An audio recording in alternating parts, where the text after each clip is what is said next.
Market structure. When we talk about market structure, we are talking about the price structure and the way the market moves and how moves interact with each other to form cycles. Market structure shows us the foundational direction of the market. All market trends start and end with a fractal. Whether it is an impulse move or a correction, the move will always begin and end with a fractal. As a bull market moves higher, it breaks bull fractals, and as a bear market moves lower, it breaks bear fractals. So within a trend, we have impulse moves and corrective moves, which make up the basic structure of a trend. Impulse moves are moves in the direction of the primary trend, and corrective moves are counter trend moves against the primary trend. When we have a corrective move or a correction in a bull market, we break the immediate market structure. In a bull market, the farther price stretches, so when price is overextended, less buyers want to join into the move. So after some time, whoever wants to buy or wanted to buy has already bought, and those who feel that it's too extended are either are waiting for a retracement to buy, or they're looking for a chance to short the move. So sellers will start testing the strength of the move at a point where they feel that the buying strength is weak enough to be turned, and as the sellers join the fight, traders who are long will see the upward momentum drop, and some will sell out, which adds to the downward momentum. Counter trend players seeing the start of the retracement will also start shorting, contributing to the supply and facilitating a market structure, a market correction. So basically that's how you have a market correction, just the way that I just said about the market being overextended. So you're in a bull market and the market's overextended. After it gets so far, that's when new buyers don't want to jump into the market, and then you get some sellers who think that the market's going to drop. Therefore, they start jumping into the market, and that causes the correction. So to understand a trend, we'll learn the basic Dow theory, which is a concept credited to Charles Dow. The Dow theory is a methodology to determine the actual strength of a market. We'll learn how to identify the primary or main trends as explained by the Dow theory. According to the Dow theory, a trend consists of three categories: your primary, secondary, and minor trends. Our goal will be to identify the primary trend and trade that trend direction on a smaller time frame. So the primary trend, a primary trend also known as the main trend in a bull market, is identified by a series of higher bull fractals and higher bear fractals. The trend remains in force for a year to a few years. For a bear market, price forms lower bull fractals and lower bear fractals. All other things remain the same. So the primary trend is the direction of highest probability, and following the primary trend keeps you in high probability trades. A longer time frame gives some good indication about price movement as opposed to the shorter time frames, which contain a lot of noise and false moves. The primary trend is identified in the longer time frame chart called the primary chart, and then a selected time frame by the trader is used to identify the setup and entries called the trade chart or the setup chart. Now it says we're going to look for the primary trend, and primary trends usually last for years, a year to a few years. We're not going to basically trade that primary trend. You'll catch on as we move on and look at things. So here you see the US dollar CAD on a 4-year primary trend. You can see where it started back here, 7/26/2011, and it ended 1/20/2016. That's your primary trend. That's the main direction that you really wanted to be trading this market at that time. So primary and trading chart time frame. So basically looking at a monthly primary chart, that's your primary trend. The primary trend will be recognized with monthly charts, and the weekly charts can be used to identify the setups and entries. So therefore you can see the time frames I have listed. I have the weekly primary chart, which would be the primary trend will be considered the weekly charts, and the daily charts can be used to identify your setups and entries. Now basically I'm going to be using the daily primary charts and the 4-hour primary chart. I won't probably ever go this much lower to the hourly primary and the 5-minute primary and all that. So with the daily primary chart, the primary trend will be recognized with the daily charts, and the H4 chart can be used to identify the setups and entries. And then the same thing with your H4, you could use that as your primary trend, and you'll recognize your 1-hour chart as the setup and entries chart. So here you can see a primary monthly chart for a trend direction and support and resistance levels. So here's your monthly chart, and you can see you set up your support and resistance levels. You can see I have Nice little trend line there, but basically we're not looking at that. We're just looking at the primary trend on a monthly time frame. And then you're going to use your weekly chart for your setups and entries. So you will drop down to a weekly. After you determine your direction with the monthly, then you'll get into the weekly chart and you'll trade that direction. Now you can trade the reverse direction, but you need to know that you're trading a counter trend move or a pullback.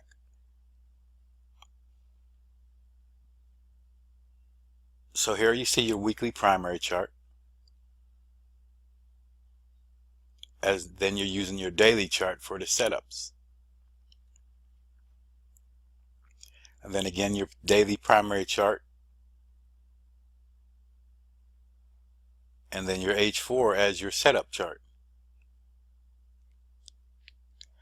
Alright, so trading time frames will be a personal choice for each trader. So one thing you must keep in mind is that there is noise in a shorter time frame chart that can distract you and cause confusion. So if you want to be in a high probability opportunities, it's important to remember that the larger time frame tells the whole picture of the market. Trading on a 1 hour chart, you really have 1/24th of the true information.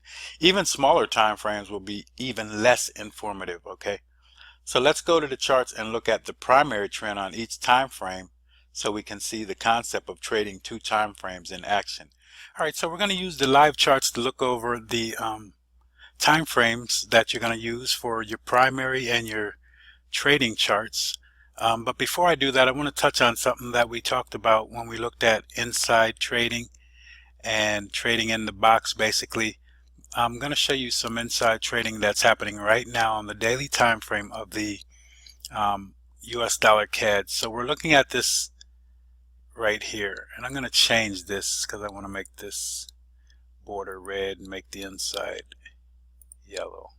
Keep the border a little thicker, keep that as our default, and okay. But looking at this, you can see we have this candle here, so I'm going to move the box out the way.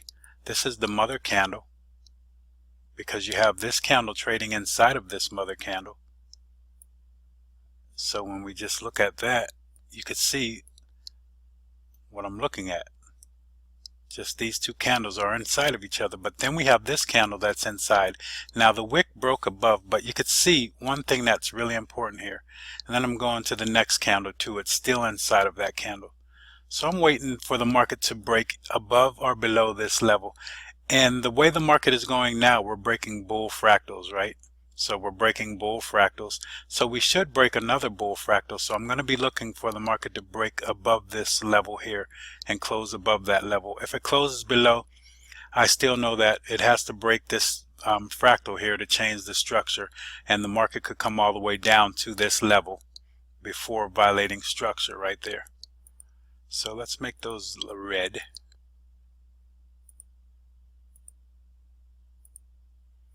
All right.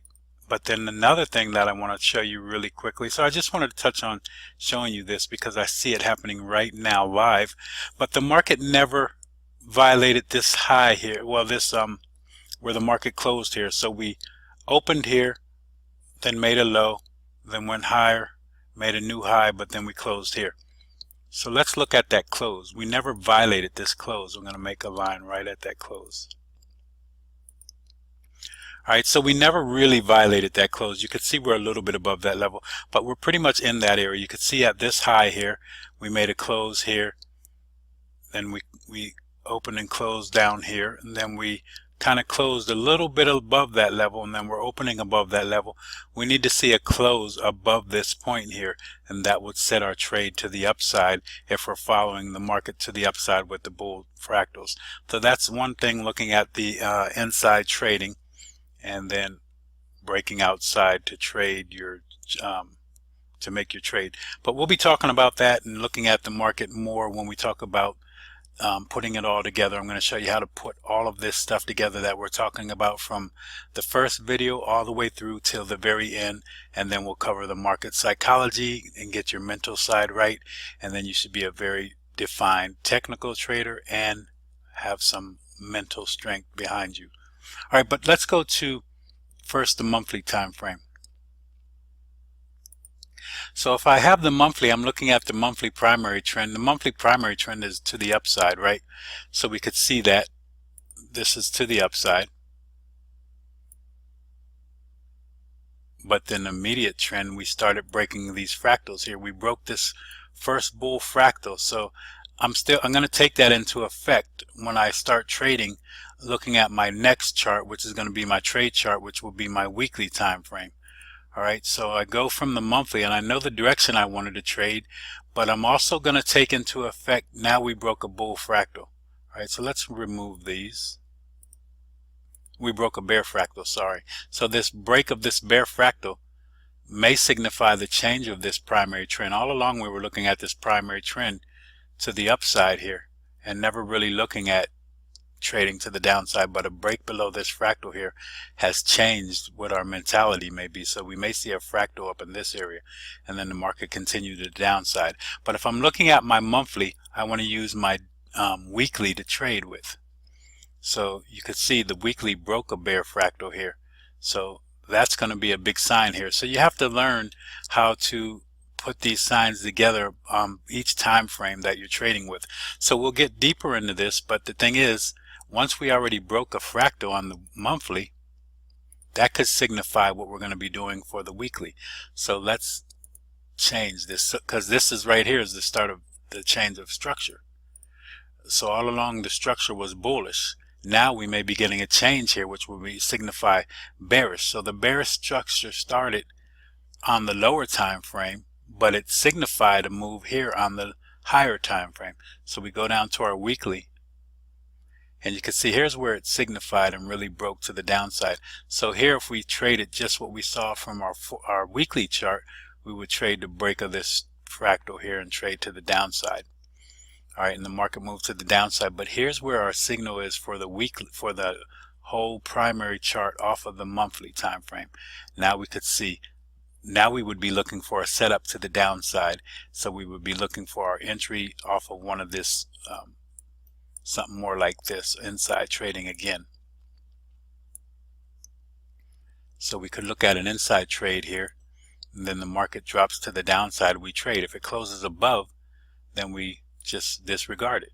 All right, so that's looking at the weekly and the monthly. The monthly is your primary, and then the weekly is your trading chart. Now we have the weekly, and we see that we broke a bear fractal here, but this overall structure, the market was bullish. Now we have a break here, so now we're going to look at the daily. So our weekly is our primary trend, then the daily is going to be our trading chart. So if we looked at that weekly where we saw that break, let's go back to the weekly. We're going to pay attention to the primary trend, but we also want to see what the immediate trend is and what the immediate action is in the market. So we broke a bear fractal here. Basically, I'm going to put it at this level because this is the real bear fractal. This is inside the move. All right, so then we're going to go to our daily, and now we're late, but you could see this is where we would start looking to trade with the immediate trend of the weekly time frame, and we had a break of a fractal here, and then the market pulled back. You get your pullback levels. Once we start learning how to put it all together, you'll look for where your levels are and you'll trade to the downside. Already had that fractal break to signify the first move to the downside. Now here we would have been looking for like maybe the 1, 2, 3 correction or continuation, but we'll get even deeper into that once we start talking about everything. So let's go to look at the time frames again. So this is your daily time frame. If you were using the daily as your primary trend, so I would be looking at this primary trend here, and then I would use my 4-hour time frame to trade with. So back to the daily, when I looked at that daily structure and we see the break of the fractal here, and now we know that this trend may be ending. Now our primary trend may be coming bullish, so I'm going to mark that. We look here, and you're going to learn about fractals bouncing back on fractal levels. But let's go to the 4-hour and see where that break was based off of the daily. So here's where the daily structure changed right here. Now the 4-hour structure changed back here, so you get an earlier view, but the daily, to be in line with what the daily was doing, this was the break here, and then the market continued to the upside. So you would trade this move here. All right, so that's looking at the 4-hour. So now we're looking at the 4-hour primary trend, and we could look at the immediate trend here. You could see this 4-hour trend, and now we're going to go to a 1-hour chart, and I'm not going to go any lower than that. So we would trade with the 1-hour chart. So we want to trade the direction of the 4-hour trend. Now this gets a little sloppy to me when you start getting a little bit lower time frames, and you got to look it over well. But let's go back to the 4-hour. So here's my 4-hour. You could see we're bullish from this point. You had some pullbacks, but overall we're bullish. All right, so the market's moving to the upside. Let's mark it. Moving to the upside here. So then we go to the hourly, and we trade that move to the upside. So we're going to try to trade everything to the upside. All right, so you wouldn't trade pretty much the corrections. Let's go back to the 4-hour.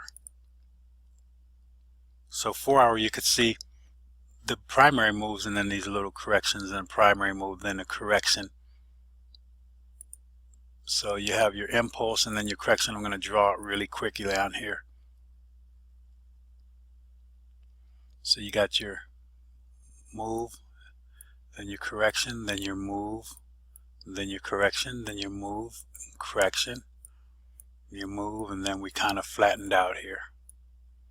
This is where you start to look, and you could see the market didn't violate these fractal levels, and then the first fractal level break was here. So that changed the structure temporarily, but we knew that the overall break, when you go back and look at it, this changed the structure here. So we could have traded this downside move here with the break of the 4-hour structure, because that's our primary chart. All right, and then we go back and look. Now we started breaking bull fractals again. All right, and we're not breaking any bear fractals. And so far, no bear fractal breaks, so we're looking at bull fractals. And the market's not doing much right now in this period here. So when we went back to our 4-hour time frame, we would trade with the move here. So let me erase this and then try to show you something really quick. So here's where that structure changed for the 4-hour, and we're going to go to the 1-hour. I'm going to mark that structure change, and then I'm going to mark this so we could see that whole move. That whole move was basically right here. So this is where the move to the downside started. All right, because your primary was to the upside, then we had a big correction. Because see, you broke here, and then you had this bigger correction. So when you went down to your 1-hour, you would see that. And here's the break here, and then the market moved to the downside. Now really, if we know we're following this trend here, we really don't want to trade this. But this is going to be a big trend change, and then you take that trade. But the thing about it is you're trading against your primary basically. So what you're looking at when you're trading against that primary, you're counter trend trading. We really don't want to trade that, but that was a really good move here. But then you could see the market gets right back in a line with this overall trend. It's hard to break this overall trend just that quick, and the market will flatten out like this before it breaks an overall trend and moves to the downside. Now it didn't break the overall trend, and it got back in line with the primary, and you can see we're still moving to the upside. Now when I start looking, when we start talking more about support and resistance, we'll try to find the level where that primary trend may break. So we're going to have our support and resistance levels, and we're going to see if that primary trend can violate those levels. And if it doesn't, then continues to the downside, maybe we have a start of a new primary trend.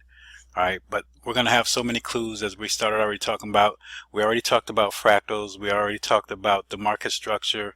Fractals are going to be big, all right, and just looking at the overall market. And then once we put our support and resistance levels in, you're going to have all the tools you need to really see and understand when the market's changing structure and when a new primary trend may be developing. And again, we don't know if it's a primary trend. This could have developed into a primary trend. Let me show you this here. Let's remove this. This could have developed into a primary trend, all right, because what could happen if we're looking at this, let's go back to the 4-hour, because that's where we're going to look at that's going to work where we're getting our primary. That's going to be our primary. So our primary is here. So the primary trend is to the upside, but then we flattened out here. So when we flatten out, that's how the market changes direction for a major move. But we flattened out here and then we came back down to the downside. A little correction here. Looks bigger than it is if you have your chart extended like this, but it's really not that big. But we don't know if this is going to be a correction or a change to move into a new primary trend, because what could happen is this. The market goes down, comes up, goes down, and then now we probably have a new primary trend. But instead it did this. It's going this way. Right? So it's continuing with this primary trend. So we never know until we really get into a big trend that it's a primary. Right? But primary trends based off of what time frame you're trading. If you look at a daily time frame trend and weekly and monthly, you'll know if it's a long-term trend or if it's a correction. All right, because basically they last for over a year or more. All right, so you'll know what that is. All right, but that's it. So let's continue with looking at the market structure. All right, guys, so we now know what a primary trend looks like, but let's look at the framework which supports a trend. So based on the Elliott wave theory, a trend is comprised of impulse and corrective waves, which create the overall structure of the trend. So these waves are the underlying cycles of the primary trend. An impulse wave is a sustained move in the direction of the primary trend.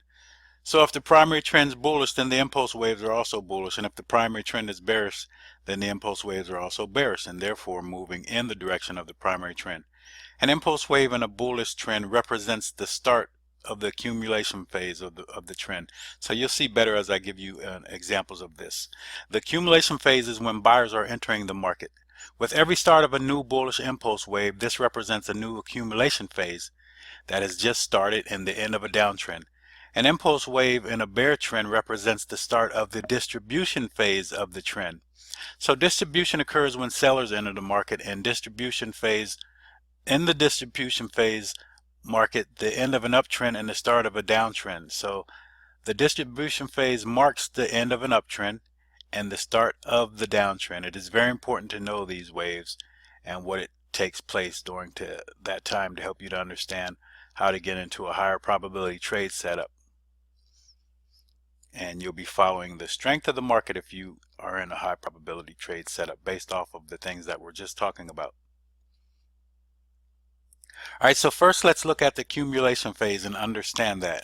So the diagram below represents a bullish trend. The white lines are impulse waves which go with the trend, so they follow the main direction of the trend, and the black lines represent corrections going against the trend or counter trend. So with the end of a correction starts the accumulation phase. This is the phase we're looking at right now that we want to understand. So this is the phase where buyers are entering into the market, pushing the market higher and starting a new impulse wave. So basically, let's start from the impulse wave. You have a correction, and then at that correction, when the market falls to the lowest level where more buyers come into the market, which will be your accumulation phase, that starts your new impulse wave. Then you have a correction again, and then at the end of that correction is your accumulation phase, and then you have an impulse wave that starts with after the accumulation phase. So the distribution phase is a little bit different. It's the same, but in a different way. So here you can see the main trend is now bearish, and the trend to the downside is bearish. So the end of the correction in a bear market starts the distribution phase where sellers are entering into the market, pushing the market lower and starting a new impulse wave. So you can see this is the distribution phase. This is where more sellers jump into the market and push this market lower. And that's the direction we want to go. Therefore, at the bottom of the impulse wave, where we get our correction, will be the accumulation phase. Starts the correction. And the distribution phase ends the correction and starts the impulse wave. And then the accumulation phase ends the impulse wave, starts the correction. And then the distribution phase again ends the correction, starts the impulse wave. All right. So looking at a primary trend, based on the structure, you have your impulse wave, then you have your correction, you have your impulse wave, correction, and then impulse wave. And with that, your impulse wave, you have your distribution phase at the top here that starts the correction. Then you have your impulse wave with your distribution phase again that starts the correction. Here you have your impulse wave, correction, impulse wave, correction, right? Impulse wave, accumulation phase, correction. Impulse wave, accumulation phase, correction. So in accumulation phase, buyers are coming into the market. Accumulation phase, buyers are coming into the market. All right, so we just need to understand that, but we don't need to really know that much because it's just the direction we want to know, and we do want to know if we're in an impulse wave or a correction. That's going to be the main thing. You don't have to really know the accumulation and distribution phase, but it's good to know what's going on with the market. Therefore, that'll help you to understand what you're doing when you take your trades.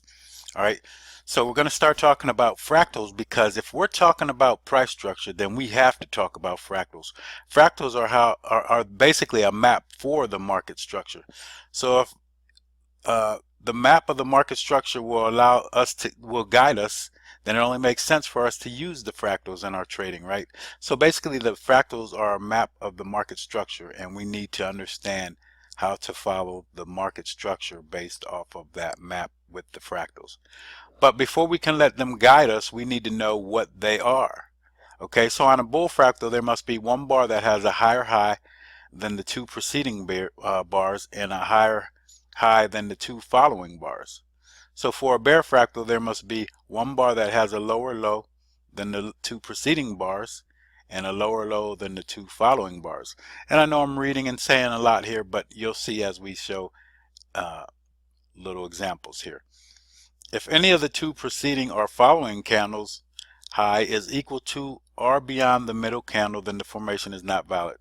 The two bars preceding or following the fractal can be equal to each other or in any order, just as long as they're not equal to or higher than the fractal bar, which would be that middle bar. So once a fractal is formed, it remains a fractal and does not repaint. Fractals are developed with a minimum of 5 bars. You can have more than 5, but 5 is the minimum. Some charting packages allow fractals with 3 bars, but studying from Bill Williams' theory, which is how I understand and learn this, 5 is the minimum. A trend starts with a fractal and it ends with a fractal. That concept alone is a vital piece of information that many traders fail to take notice of. All right, so let's look at what a fractal is. Let's look at a bull fractal here. Here's the middle bar. You got two before it and 2 after it. The 2 before it have 2 lower highs before it. Then the bull fractal has the highest high, and then the 2 after it have 2 lower highs. This high is lower than this fractal high. This high and this high is lower than this fractal high here. That's a bull fractal. A bear fractal would have opposite. It would be to the downside, where you have 2 higher lows before the fractal and 2 higher lows after the fractal. So here's the low of the fractal, and these 2 lows are higher than that fractal. And these 2 lows after the fractal are higher. So basically the 5, you can see the 5 there, the 5 bars. And then your trends start with a fractal, your trend ends with the fractal. You could see that fractal started the trend and it ended the trend.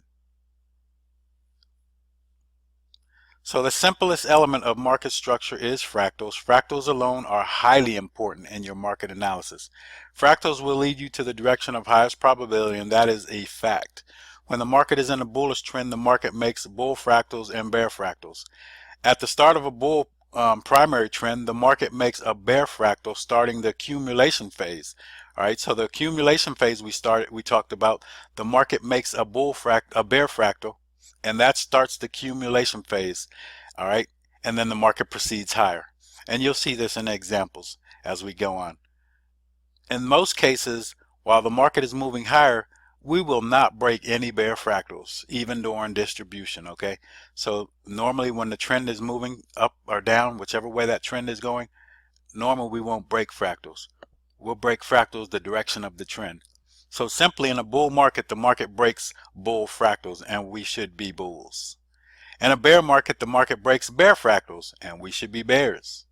Following this concept alone, just that concept that I just said, let's go over that again. So, simply put, in a bull market, the market is breaking bull fractals. In a bear market, the market is breaking bear fractals. If you follow the direction of the breaks, then you should be safe most of the time. Not all of the time, but most of the time. And that's what we're shooting for, high probability trades. So following that concept alone, again, will no doubt put you in the highest probability trading direction. Now there are exceptions, as nothing's 100% guaranteed, and you guys know this. This concept might fail when there's a major news event which can change the structure of the market temporarily. When the prevailing trend is weakening, we may see this concept fail also. During a ranging market, this concept will fail depending on the size of the range and the time frame being traded. So now we need to understand what is meant by breaking a bull or bear fractal. So let's see what we are talking about. All right, so here's a bear trend. You can see this is a small bear trend. Then you have your accumulation phase at the bottom of the bear trend. All right, so then at the bottom of the trend where you have your accumulation phase, you have one bull fractal here. This candle violated the bull fractal. This big candle violated that bull fractal level right there. So the close above this level is the violation, not just the move above it. The close above it is the violation. So with the violation of this first bull fractal, this represents loss of momentum and buying pressure and first signs of change in structure. We're always looking for that first fractal break on a trend. All right, so when the market's trending to the downside here, you're breaking these bear fractals. You haven't broken this bull fractal, you broke this bear fractal here. And then you came down and you accumulated, and then you broke a bull fractal. That starts to move to the upside. You should be trading to the upside. The market violated this bull fractal, and then again it violated another bull fractal. Close above that bull fractal level right here, and that's a violation. So now, as we see, the market continues to move higher based off of what we said. Follow the fractal breaks. And then now, if you didn't catch this one nor this one, you could see that there's another one, a third one, where you have a bull fractal break. This candle right here violates the bull fractal. Close above that level is the violation. You could see we started from here. The market moved higher in a bull trend. We're breaking bull fractals, guys. Never trade short. Why would you trade short when this is showing you the break of bull fractals and the market continuing to go that way? All right. So with that bull market, the bull trend must end somewhere. So where it starts to end becomes your distribution phase, where we have more sellers jumping into the market. All right, and then with that distribution phase, you can see this first bear fractal break starts to change in the market structure from bullish to bearish. So basically we had all these fractals here. This is where we had, you could call this your distribution area, but basically here, depending on the trend prior to this, this could be just a range or, you know, consolidation. But then you had a fractal break right here. A close below this level is a bear fractal break. That's a fractal break when it closes below. This candle violated the bear fractal right here. That's a close below. You should be trading to the downside. With that break, you could see, let's go back. We broke this fractal first. All right. Therefore, we should be trading to the downside if we follow that concept. Now we break another bear fractal. You could see the level where it was violated with this candle here. This candle violated the bear fractal right here. The market's moving to the downside. We should be trading to the downside. All right. There you go. The market violates another bear fractal. That's your bear fractal violation. You want to be trading to the downside. There's no reason to trade to the upside. Look at your fractals. You're not breaking any of the bull fractals. You should be breaking bear fractals and trading to the downside. All right. So let's look at a 3-month bull trend and no bear fractal violations at all.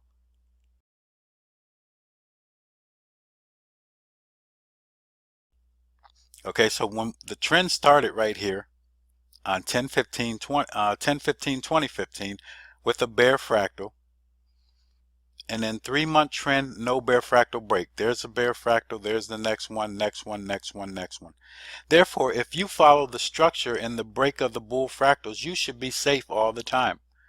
And then you could see the market goes to the upside. Here's 2 more bear fractals, never violated them, but we are violating bull fractals.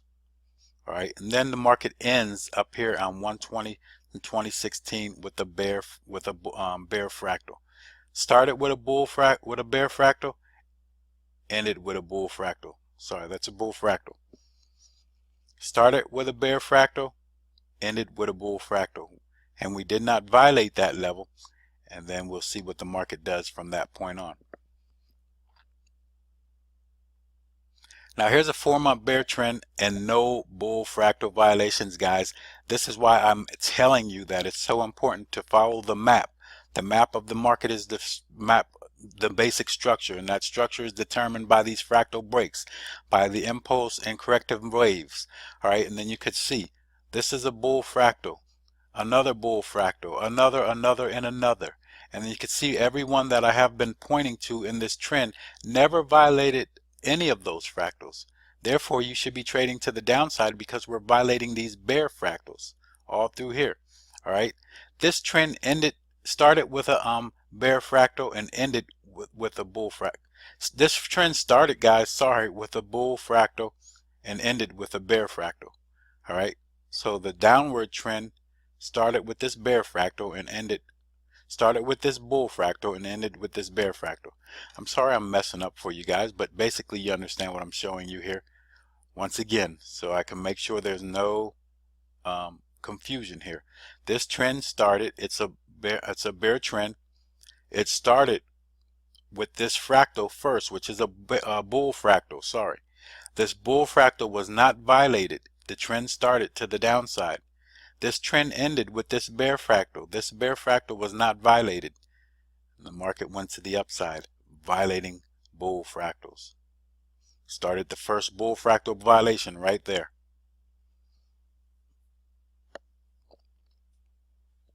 Again, the trend starts and ends with the fractal. And then I showed you the first daily fractal break. And the daily fractal is going to be the main fractal that you want to consider, because you will break a 4-hour fractal, but you may never break that daily fractal. All right, and that daily fractal is going to be the main direction that we want to follow.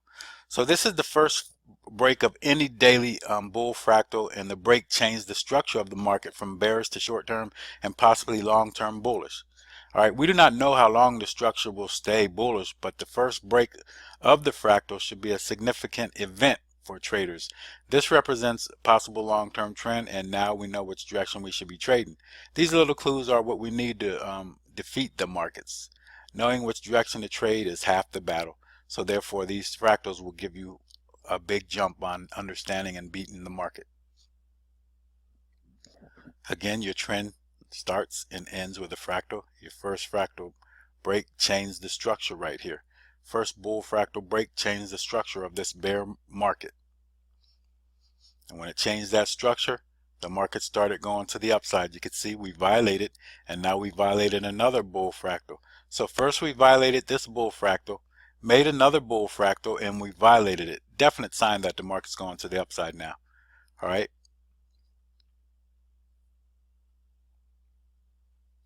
So the bullish trend structure consists of bull fractal violations.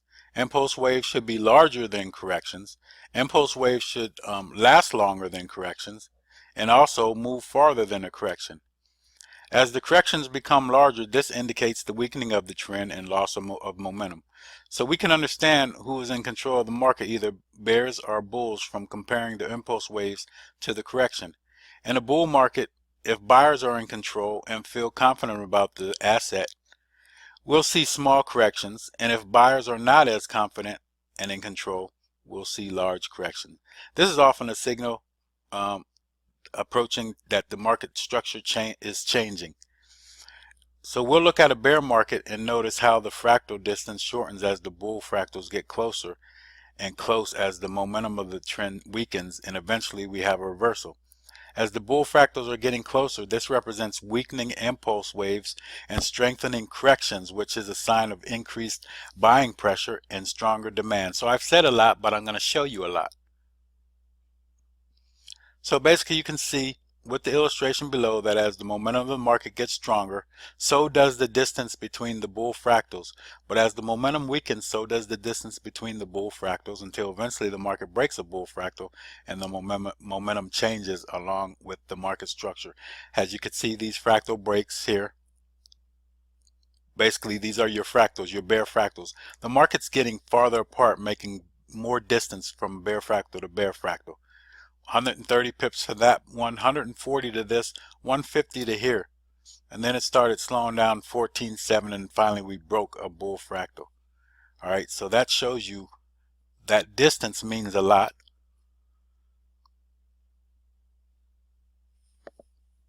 All right, so that's going to be fractals and impulse waves. So we now should see how fractals help us to trade in the direction of highest probability. But fractals can also warn us of a market that is in a range. So when the market is ranging or consolidating, there will be clusters of fractals at support or resistance areas. This is the basic structure of a ranging market. The fractals also give us a level of support and resistance, which we'll cover in our next module, support and resistance. But here you can see you have a cluster of fractals, which makes this little range area here. Clusters of fractals equals the range. You can see all these clustered fractals made a range. Same thing here with all the areas grayed in. So we need to look at the market one candle at a time, all right, and then expand on that. So we looked at the market from a bird's eye view, and now we'll become more specific as we look at each candle. And when looking at each candle, we can get an idea of the immediate market sentiment based on candle size and also the size of the wicks. When a market is trending strong, we should see larger candles with small wicks. Once we start seeing smaller candles, this signifies a possible indecisive market with no clear direction. We also can get an idea about the momentum of the market, our current move, based on the candle size, and we'll look at that right now. All right. So when we look at the market one candle at a time, as we look at each candle from each green arrow, starting here, so pointing at the low of each candle, we notice that no candle has closed below the low of any other previous candle. So therefore you could see this low, this low, this low, this low, and this low. The market never closed below any of these candle lows. So again, if you look at the market candle by candle and then expand on that, there should be no reason for you to trade to the downside. You should never be looking to trade to the downside because the market has not violated any of these previous candle lows. All right. So if I'm looking for a short entry, then I'd like to see a candle close below a previous candle low, as this would indicate that the momentum in the market is weakening and may turn bearish. The rejection candle now up here, you can see the rejection candle, which is at the resistance level here. Once you have a resistance level with a big rejection like this, that's a strong indication that the market may change direction. All right, the rejection candle gives me a strong clue that the bullish momentum is weakening and the bears are getting stronger. So we don't want to enter a short position while bulls are in control, right? And so we need a clue that they're losing control. The first sign of a clue is that you had this big rejection. All right, that showed that the bulls were unable to sustain this move, and the bears pushed it right back down and stayed below resistance. And staying below resistance again is another big sign. The market was unable to break resistance. So we're never going to go short on a green candle, because who's in control when we have a green candle? The bulls are, so we don't want to trade against strength. All right, so we need something to show us that the bears have finally started to jump into the market and take control. But we looked at the market one candle at a time and we could see exactly what it's doing. All right, and then finally you have the previous low at this level is broken. This level right here, that's the previous low. First, this was the level. So let's go back. You could see this was our short level entry because that was the previous low. We needed a candle to close below that. But then the market made another candle with the low that was higher than this previous level. So this is going to be the point where we want to look to get into the market or look for a close below that level before we even think about trading. So this is the first candle to violate a previous low of another candle. This signifies possible trend reversal to the downside. The violation supports our short trade entry of the pin bar rejection. So we were closing this pin bar. We were trading this pin bar rejection here. We want to put our entry below the low of that pin bar, and we need to close below that. But as the market made a new candle, it never violated the high here, and it never violated the low yet, but it made a new high. So we put our entry here now. All right, and we walked this just like a zone walk. All right, and I showed you how to walk wick trades also. And then you can see what happens here. The market stops breaking previous highs. So it was breaking previous highs. It wasn't breaking previous lows. It was breaking previous highs.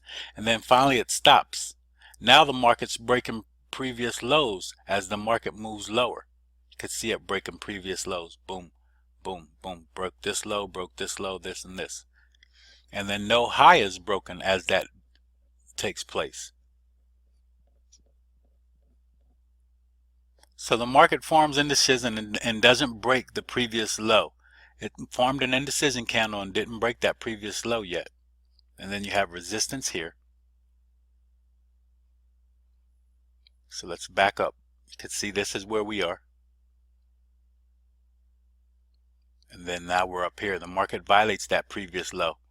This was the low we were looking to violate. And you can see that line here. That's why you box this market in. It violated that level, and there you go. Once the market starts breaking the previous low, you'll notice that it never broke a previous high again for a while. We can use this info to help us with entries and stop losses.